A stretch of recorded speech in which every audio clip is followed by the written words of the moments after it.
Hi, I'm Mariga from Skin Essentials, and I just wanted to make this really quick little video today in response to a question a client asked me in the clinic this morning.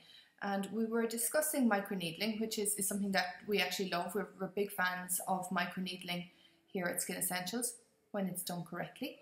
And the question that the client had for me, which was a good question really, was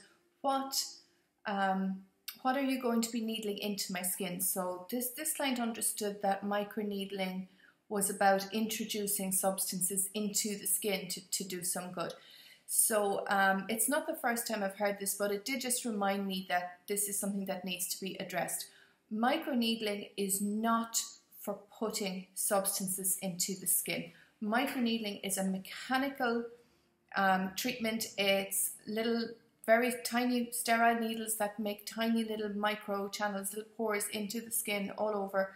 And the reason that we do that is to begin a wound healing process. And a wound healing process is all about collagen filling up gaps. So by introducing and making these gaps in the skin, the collagen production is stimulated and it fills up the gaps, which gives us the smoothing and the tightening and the lifting that we really want. Now, you do not pour anything down those holes. You have this hole that's going right into the epidermis, and depending what you're doing, maybe even slightly into the dermis. And the last thing on earth you want to do is put substances down there that shouldn't be there, that are foreign to the skin. You can set up an allergic reaction. You can set up what are called granulomas, which would occur much later. Anything that's not supposed to be in the epidermis or the dermis is going to cause a reaction. Your skin is going to fight it away. And this particular lady had been reading or heard somewhere about stem cells. That's what she thought would be a great thing altogether. I will do another little video about stem cells, but in general what you're looking at is apple stem cells are being touted as a human skincare ingredient. Lord, even if they were any good for you, what would you want to put apple stem cells into a skin cell for? So really, it's nonsense. And also, you'll hear about snail growth factors. Do you really want to grow a snail in your face? No.